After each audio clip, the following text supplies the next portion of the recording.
Now, when we do a double inhale, so I'll do this now twice through my nose, or you could do this, or you could do it through your mouth, but it works best through the nose. It's inhale, and then you sneak a little bit more air in at the very end. When you do that, you reinflate those little sacs.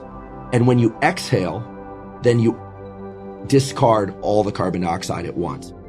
A few years ago, when my laboratory got interested in studying stress in humans, we asked ourselves, what are the patterns of breathing that allow for the most rapid reduction in stress levels? And more importantly, what are the patterns of breathing that can be done in real time so that people can adjust their stress while they're still engaging in life, right? Breathwork classes, running off to Esalen for a weekend is a magical experience, but life demands pressing on you. That's typically when you feel stress. So it is still true that vacation, long meditation retreats, and massages, or a nice drink if you're of drinking age, still work, but they're slow and they take you offline. The physiological sigh is a pattern of breathing that was actually discovered by physiologists in the 30s, and that was essentially rediscovered by Professor Jack Feldman at UCLA, a world expert in the neurobiology of respiration, and by my colleague Mark Krasno at Stanford, who studies lung function. The physiological sigh is a pattern of breathing that we all engage in deep sleep when levels of carbon dioxide in our bloodstream get too high. We, or our dogs, you can see your dog do this, will do a double inhale followed by an extended exhale. Children or adults for that matter that are sobbing and lose their breath, so to speak,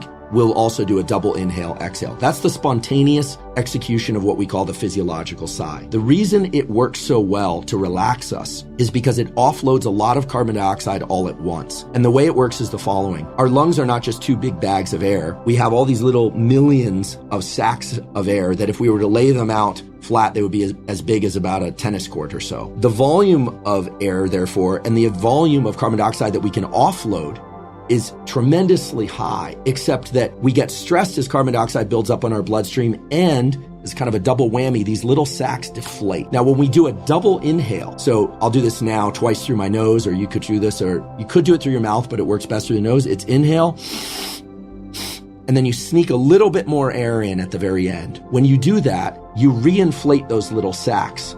And when you exhale, then you discard all the carbon dioxide at once. So the simple way to describe this protocol is that unless you are underwater, you do a double inhale followed by an extended exhale, and you offload the maximum amount of carbon dioxide. And we found in our laboratory, and other laboratories have found, that just 1, 2, or 3 of those physiological sighs brings your level of stress down very, very fast.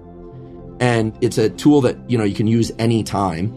I do hope that people will kind of watch other people or dogs as they start to relax or go down to sleep. You'll see this pattern of breathing, but again, it can be consciously driven. The other thing about breathing, and the reason why exhales are so vital, is the following.